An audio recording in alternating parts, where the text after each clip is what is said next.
suspended. I think it's like.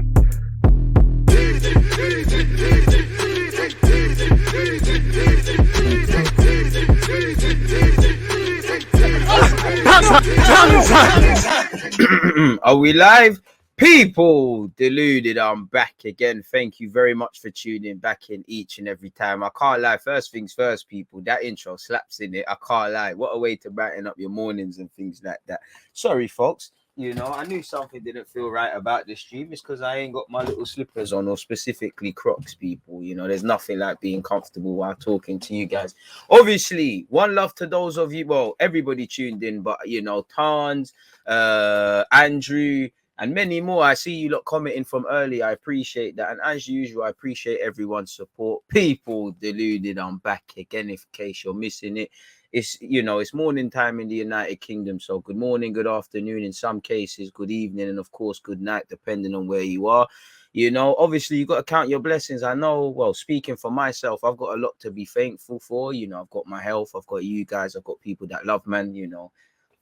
Got great looks, got my health, as I keep saying. You can't take it for granted. So it is what it is, people. But I mean, we've all made it to Friday, or if you're listening to this, you've made it to Friday. So as usual, I hope you've all had a progressive week. Goals, dreams, aspirations, ambitions. Even if you've moved that much closer to it, appreciate that. If not, then we go again next week. In it, you know, life is filled with roadblocks and stuff. You know, there's no manuals to life. There's no how to live your life, but one thing I've learned is that it goes on in it. You can feel safe for yourself, or you can pull your pants up, roll your socks up, and go again. So I hope everyone's doing well and safe, and I wish you lot the best in that regards. Again, health. You ain't got health, you're dead, in it. It's as simple as that. So as usual, hope you'll have health. Hopefully this year is filled with, you know, healthy financially stuff for us people, of course, but you know, health in all aspects, mental, financially, all the illies and all these things and all these similes. So I hope everyone's doing well and safe. Shout out the Twitch gang. Now I'm going to be live at 11:30 on YouTube, and we come back over to Twitch at 4:30 to play FM.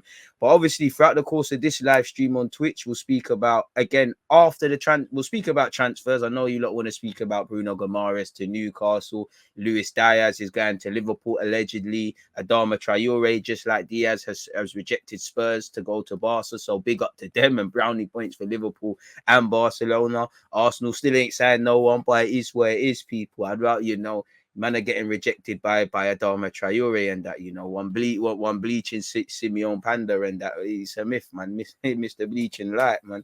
Luis Diaz is wavy, and you have to big up Liverpool. One thing I like about Liverpool is, I'm not gonna quite say they're what's the word, man? Succession planning at the club, because why is it's like, sorry people, this is jarring. Why is my keypad is not working? What the fuck? I'm gonna have to turn this off and turn it on. So yeah, I literally, oh, it's just Google Chrome. What the fuck? Sorry people, but Google Chrome making me bug out, making me think shit is not working. What going for this thing? All right, cool. I thought I was about to say this is one expensive blood clot, something a Mac this, you know.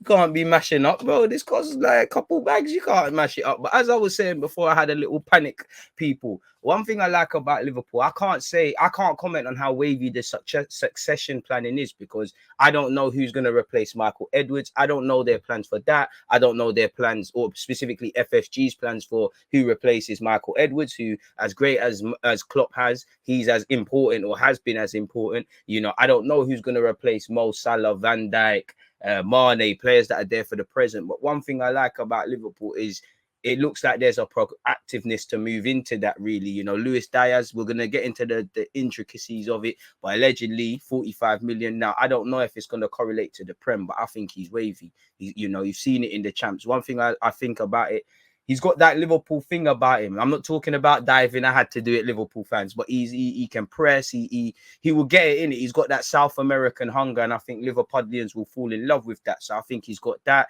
He knows how to score goals, can play across all the front three. Again, I don't know his ceiling, his level, and what sort of denomination, if he's going to be a squad player or something above that at Liverpool. But I think he's wavy, and for 45 million, they definitely could have spent a lot worse. And you know, you're gonna have right now Jota's the man for the future, innit? Because for me and all these guys, they can still be there for a number of years, but they're not gonna be there forever. They've got Jota, they've got Diaz, there'll be a next one. That's one thing I like, you know, looking at my club Arsenal, you know, it's only I never get the vibe that even if I want a centre mid, that we want a centre mid for legit reasons. Now, did we want a centre mid in this window, or are we doing it because there's injuries? Did we want one in January in the summer, or did we try and aggressively get linked with Locatelli and that because Xhaka's linked with a move away? You know, Aubameyang on the best of days, you know, even if Salah gets a new deal at Liverpool, they will use him, but gradually season in, season out, they will try and phase not I don't know how to make it make sense, but they'll unburden him. They'll kind of move away from him being as important and find long terms. Arsenal sit there and just wait till Aubameyang's form is on the floor or whatever to think about a striker. And unfortunately, you can see us scrambling around in January trying to find a striker. Isaac's club has said release clause or nothing. Vlahovic took you lot around the houses. Jonathan David, don't know what's happening there, and all the others. And again, you know, Andrew, shout out to you because I see you comment, all DG wanted was a centre mid. You're bloody right. You know, I love all the names we're getting linked with: Douglas Luiz, Ruben Neves, you know, all these guys. But they're not here, innit? They're not here. And for me, I'm not really vexed about Newcastle getting Bruno Guimaraes because it's not like we placed a bid. I'm vexed at my club because we're not making movements when you see what's going on. So when something looks so obvious like that, like I'm inclined to believe, okay, cool, because I'm a common football fan, I might not know any intricacies of what's going on. So at Arsenal, I'll give you lot a blight. Are you gonna do some sort of madness? Because it started off wavy. Arthur Melo's agent at London Coley, you know, what's his face? Tellerman's agent at London Coley about a summer move. You know, that's great for the summer, but bro, you were in January. How you set up the team and what you do now can set us up on a good platform. Just say Arsenal scumbag their way into the Champions League, if for nothing more than a season, then you might be able to get the next Vlahovic, because he might be like, the next guy might be like, well, I don't really rate Arteta's thing. I remember Arsenal got the drip pass in Wenger. I don't really know about Arteta. True say they're in Europe. These things, instead we're letting players go. Like, I'm gonna circle back on it a bit more at 11:30. I don't care that Caleb Chambers has gone. He's got a year left. He's a squad player. But for me, I did say when it gets to January, it's very iffy. Again, use Liverpool as an example. They might let certain man go, but I wouldn't say Minamino, Origi, Nico Williams, Phillips, all of these guys are necessarily key players. They've held on to them for whatever reason, and other clubs have done the same. Why? Because if you're cold and it's cold outside, you'd rather have too many layers than not enough. And listen, Chambers was barely going to play. You know, he's not getting a look in at centre half. He's not getting a look in at right back.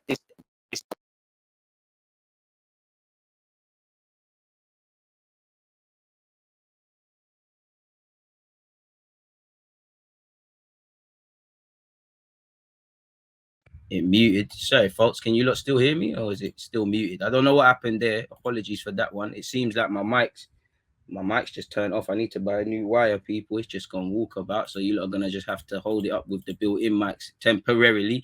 But yeah, as I was saying, unfortunately, people, you know, like we're not, you know, Chambers again. He's not getting a look in at right back. We've got Tomiyasu. He's not going to get a look in at centre half. He's not getting a look in at centre mid, despite what he did at Fulham. But in terms of depth, as we've seen with COVID and many things up until this point this season, you've got to kind of bet on them. And for me, it leaves us a bit light. So again, I don't care. But what happens is you've got off the top of my head, 3 recognised centre halves in the squad. Yeah, you can put Tomiyasu there and you could do things. And to know I'm not bugging out, Rob Holding, Gabriel, Ben White, and then Tomiyasu's probably got to do a thing there. But what happens if Tomiyasu's got a knock, Ben White's got a knock, and Cedric's got a knock? What do you do in defence then? It's a lot of naiveties being displayed with Chambers goal. Now, obviously, his contract's running down. Keep it moving. Ainsley Maitland-Niles couldn't buy a game. I go back to the summer. I wasn't against Guendouzi leaving because him and the manager, they were having their fights and their problems. Torreira didn't want to be in England. But in terms of a centre mid and having depth, we played a dangerous game. And as you lot know in life, you play dangerous games, or better yet, stupid games, then the man that wins stupid prizes, isn't it? It's as simple as that. I need to go onto Amazon and buy a new wire, man, because I can't lie. I don't know when I did this. Must have been yesterday, but I can't even see the wire. It's legit broke. But yeah, we got it again anyways, man. So yeah, it's brazy. It's a brazy one. So shout out to Liverpool for Lewis Dyer. Shout out to Newcastle for Bruno Guimaraes as well. Shout out to Adama Traore as well. And them things there. But it is what it is. Let me scroll the way down. DG Yori's moving mad. Don't know what that means, my brother, but shout out to you for that one. Let me see what you lot are saying in the comments. Tons, like I said, I appreciate that. J Money, I left you out. I'm pissed as well that Bruno is getting Newcastle, but I'm more pissed that my club is seeing things and not doing it. You know, we were led to believe, man, are watching Bruno Guimaraes from he's in Brazil. We tried to get him at Lyon. You had a chance to get him. Why are you not getting him now? Is that, you know, if the board is acting when, man, you know, Edu might have said, for all this criticism, Edu might have said, yo, Bruno Guimaraes is there, you know, the board might start acting up. Just like we hear that, so, you know, Arteta sanctioned the Alpha Melo deal and Edu got it done and the board said no for whatever reason. Is it due to the finances? Is it because, to be fair to the board, you look at Arteta, he spent money and up, you know, with exclusions to the Ramsdales and that, which realistically the jury's still out for all of these players because it's not even been a full year. He has spent money and it ain't really banged, really. You know, looking at Kroenke, all right, cool. You made me bring Willian in, then you tore up his deal, you know. You championed the deal for Aubameyang, then that happened. You just made me spend 50 million on Benjamin White, one season in the league. Let's show me what you can work with a bit, because you have spent money, Arteta, and you have been here. And maybe this is, for me, it looks like the first sort of, not that Arteta's a spoiled kid, but the first time he's kind of been told no. I've got, you know, a lot of criticisms for Arteta and Edu because I feel we're in this situation with a lack of midfielders for them. But again, if the board, like you, every window you hear is having to go and ask for funds, they're being crippled, and that tells us that unless these lot can do a madness, Cronkies don't care. Because, you know, I don't understand how you don't get Bruno. I don't understand how a midfielder isn't here, whether it's a 6 or an 8 or both. I don't understand it, because you look at that team, it's bewildering. I don't understand. It's not that I don't understand. Isolated to Chambers and Ainsley and Marie, these men can all go. I don't really think any of them are levels, but you're tearing up the squad. And, you know, whether it's been through COVID, injuries, a bit of both at several points this season, whether it was at the start of the year, whether it was, you know, the start of the season, whether it was around the Liverpool fixture and Spurs fixtures, whether it was just before that, we have been dealt a very tough hand with injuries, and it's like we're not learning. And certain men have been in this club for a year now, on top of previously being footballers. You'd rather have too many than others. I'd rather, you know, maybe you don't want to deal with all the bust ups and that, and I understand obviously we're out of 2 cups, so literally we've only got the Premier League to play, so we can get away with it. But are we not going to learn? You know, we're learning, man. We're learning. We're playing some dangerous games in my humble opinion. But it is what it is. Let me put Arsenal thoughts as well into that timestamp. I don't know what happened to my thing. I was getting scared there. DG, look at this link about Arsenal's red cards. I'll do that in a sec. Man said the Luis Diaz comp hits different today. Spurs actually thought they were the big club. Hold that elbow. They ain't. What have they done? What have they got? What have they got? Come on. Happy Friday to you, Stylish, as well. Spurs fans thought they could take Liverpool summer target. The audacity from that small club. Well, big up Liverpool for that. It's a wavy signing, man. Absolute wavy signing, you know. For the league, I hope he does his thing. But yeah, man, I'm just asking you to just chill off for 2 games out of the calendar, you know. I've seen Jota disrespect, Firmino disrespect, Mane. Mane's not disrespect, it's just pure savagery, and Salah's just violating. So yeah, man, it'd be nice to see a Liverpool player chill off, man. Anyone see that self-hate talk from Adebayo? Man said he had to cut his dreads at Madrid. You see, I get it. We get it. The talk of dreads, you know, this is what jars me, man. That dreadlocks are unprofessional. Any hairstyle, you know, let's be real. It centers around Afrocentric hairstyles, you know. It's silly. It's absolutely silly. And for me, the self-hate, Siri, I'm not chatting to you, man. Sorry, people. The self-hate is crazy. It's crazy when you see it in your home nations as well. It's mad. It's mad. Colonization got people them hating themselves externally, internally as well. You see, in, you know, Adebayo coming out with those comments, you know, what's it? Keita and Adama Traore, the man love a cake soap and that, you know, and we're all seeing what Keita's looking like. It's upsetting, man. It's upsetting, man. It's upsetting, man. Nah, Adebayo Lidge said that. He said that, man. It's crazy, man. DG, we don't buy players for competition for the starters. We literally stick to a first 11 and not bolstering the squad properly. See, like, I hear that, but it's not even a 30. It's not even a 30. It's not even a 30-11. Like, at best, I like the direction we brought with our squad, but Arsenal, we ain't got a 30-11. 30-11 for me is like Liverpool. Like, all right, cool. Everybody fit. This is what we're doing. You know, City, this is what we're doing. To a degree, Chelsea, this is what we're doing. You know, we ain't got that. There's about nine starters, in my opinion. My strongest 11, if everybody's fit at Arsenal Football Club, probably is what? The back 5 picks itself. Ben White, Gabriel, Tierney, Tomiyasu, Ramsdale in goal. everything else is meaty past that point. I'll be real with you. This is where it starts to get meaty. You know, I'll skip out as, you know, Partey gets in there. It's probably Partey Xhaka. I don't really rate it, but Partey Xhaka, that's where the problems start developing for me. So what, Partey Xhaka, then you might as well. You might as well. It is probably with Lacazette. Let me not be reactionary, but you know he's out. He's busting out in a few months. It's probably Xhaka, Partey. Unfortunately, I would slap Odegaard in the middle. Martinelli go out front. Smith Rowe do a job out wide. Saka coming off the right. Now you could say Pepe could get into Arsenal's best 11 technically at this moment in time as well. This is why I find the Kulusevski links where we're going to focus on that at 11:30 very bewildering, folks, because at the start of the calendar month, you heard Kulusevski's a player Arsenal admire, yada yada yada, but he's seen as a right winger. So again, are we now finally understanding that, you know, we can't expect Saka to deliver the goods every game and he needs rest and competition and we need options, to which you've got Pepe. Kulusevski can obviously play on the right, play as a 10, play deeper in midfield and play as a false 9.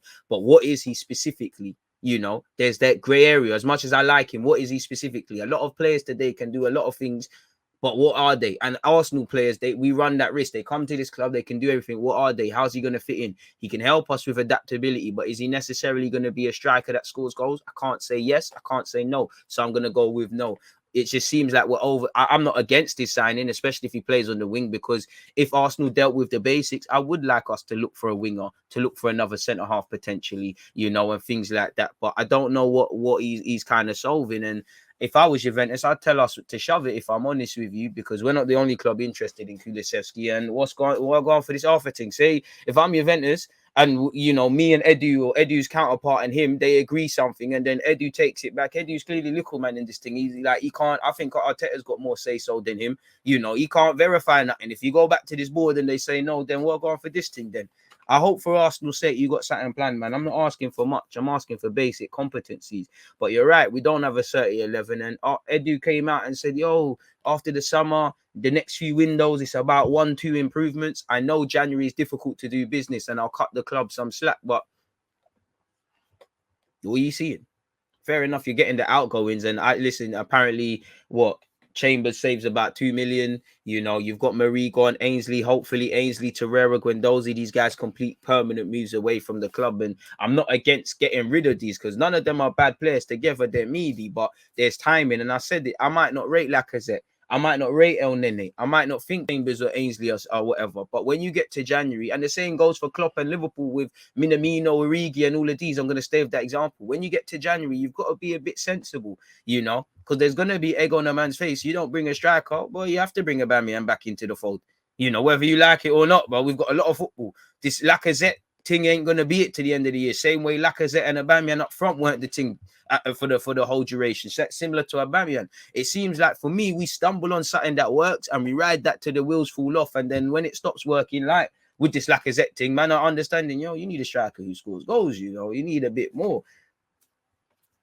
We'll have to see, man. We'll have to see. It's real scary hours, man. Scary hours. Let's actually make that a separate timestamp. Let's call that Arsenal thoughts. In fact, let's leave that open, man. How much did we sell him for? Again, it says undisclosed fee, but you're not making you're not making fucking, what's it called? You're not making that 16 million back. You know you're not. A man said, I thought my Galaxy buds died. What's that? Tons, what's that? Man said, man, apologies. That sounds beaky. If it's not an earpod thing, that sounds beaky.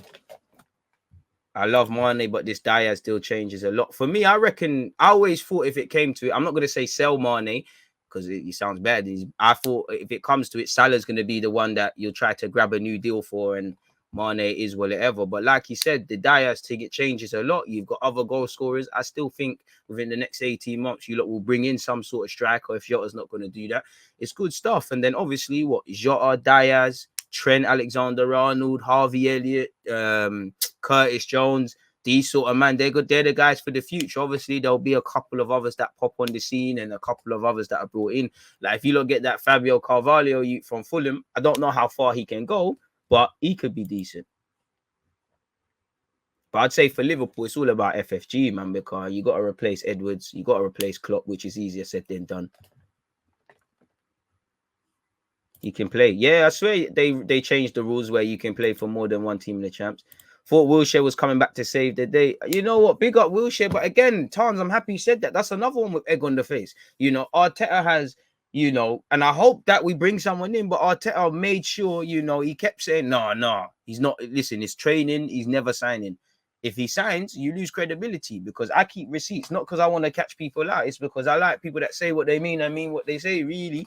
You know, for me with Arteta, I don't think he's learned his lesson because he kept saying the transfer market is complicated in this month, which we know it is. Liverpool turn around and do something. Fair enough, we can banter Spurs, but they tried to get it. You don't get points for trying, but they've tried to grab Adama. They're trying to move on and then be like, people are trying to do things, really. You know, we're crying. And I'm sure if we go back into 2021 or January 2021 or January 2020, he probably said the same thing. Like, it is what it is, difficult for everyone.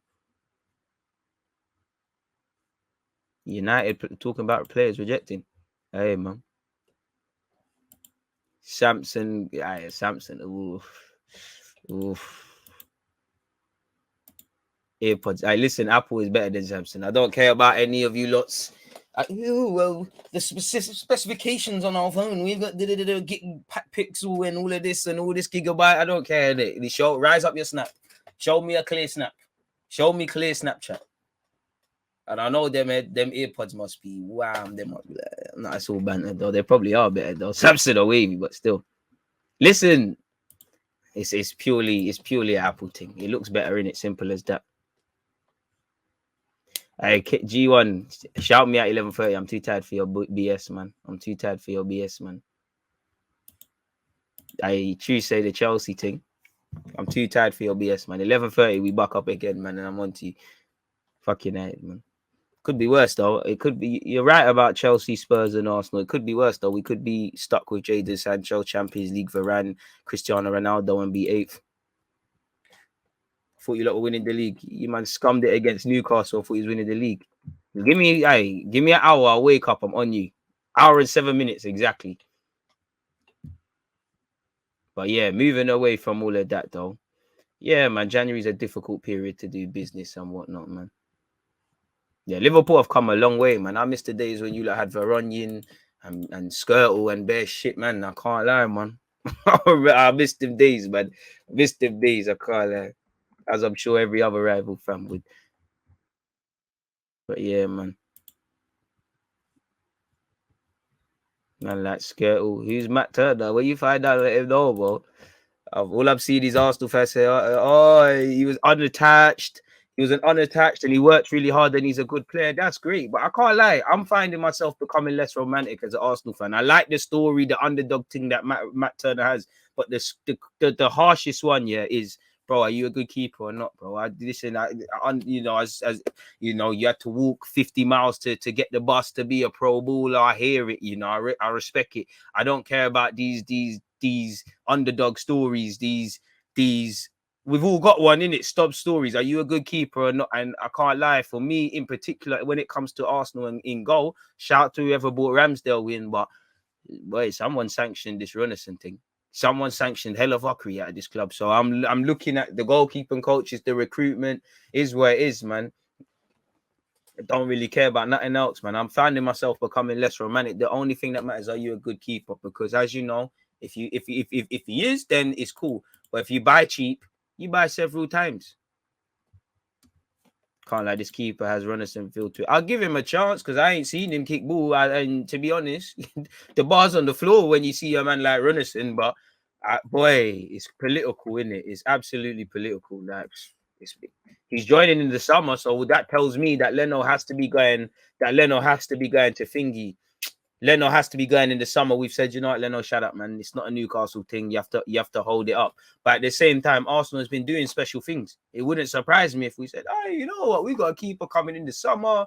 We got Leno here, he wants to leave. We've got young Arthur Akonku. We just loaned out Carl Hein. Hey, fuck it. You can go on loan, brother. And then by God's grace, by God's grace, touch wood, it isn't the thing. All of a sudden, you find out Ramsdale hurt himself in Dubai. He's out for time. Bro, it's scary. It's scary. Of course, the move is a no-brainer for Chambers. He's not playing ball, bro. Like, what the fuck? Go play under Gerrard. Say you played under Gerrard. That's a move, bro. Villa's doing things. Go do your thing. You're not playing. You're not even in the squad sheet. It would be a no-brainer if I was behind Cedric Suarez in the pecking order as well. I mean, dog. What that? At least Arsenal still only got 2 right backs better than your club.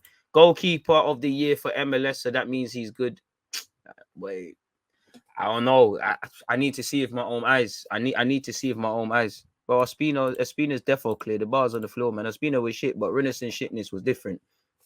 Swerve that, bro. Swerve that. You know you was G1 that was tired, man. You're better than that. That one there was tired. You know you're starving with the Chambers one, man. Like I said, we go again in an hour. Deluded that episode with rants was fire. Appreciate that. The gal analogies. Not me, because I don't know. Because people in their feelings.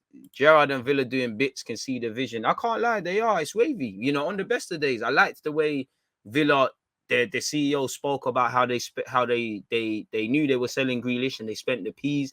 Just the clarity, they're doing what they're doing, man, and it's wavy under Gerrard. And obviously, the question as to Gerrard to Liverpool is going to be banging on. I like Gerrard as a gaffer, anyways, because I feel in comparison to Lampard, obviously there's a degree of privilege Gerrard has had because he got an under 18s job at Liverpool, but he paid his dues as much as he can. He did the under 18s. He went to Rangers. He respected the club. You know, he's gone to Villa. Obviously, with Klopp's future always speculative and you know the successor, he's gonna keep getting linked with that job, especially if he excels. But you probably can't turn it down. But I don't get the vibe that Gerrard, let's just say the Liverpool job became available tomorrow. Klopp said, "I'm fucking off at the end of the season." I don't think he would take it because I think he kind of knows when to make a right decision and whatnot. I really like how Gerrard's coming with it, and I'm still learning a lot about how he plays ball, but I like his man management. I can't lie, I've become a mad fan of him since his Rangers days when he was sticking up the bars on the floor, but sticking up for Glenn Kamara and things like that. Because many managers could have just,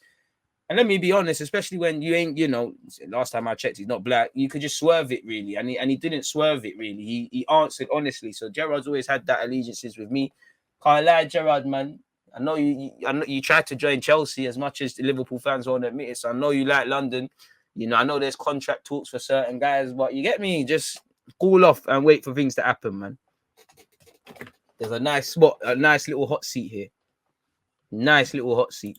Villa got potential, man. We've got potential. Their man got kills me to say it, but their man down the road got potential. Everyone's got potential. It's about realized potential, though, man. You got to realize it.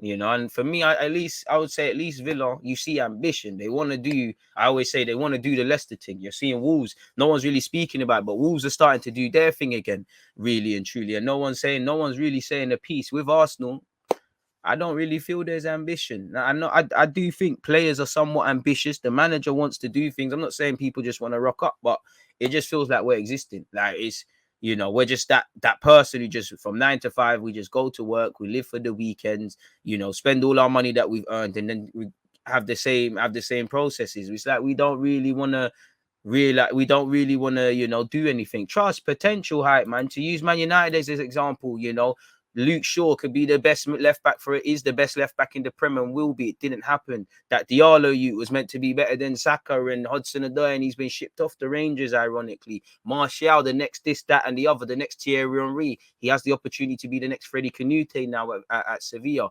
Wan-Bissaka got potential, you know, potentially shit. It has to be, you know, United show that they rap Marcus Rashford. They said he was better than Mbappe. Potential is a hype, really and truly. I can't lie, you set that one up, G. You set yourself up for that one. You had to, man. I had to. You had a good one earlier, so I had to, man. I had to. Jadon Sancho again. Is it Jadon Sancho or is it Wes Nelson? Or is it Josh Denzel? I don't know them, man. Is it Young Philly? I don't know them, man. I don't know that. Or is it Carl Walker, the fucking presenter? Who's that? Or is Jadon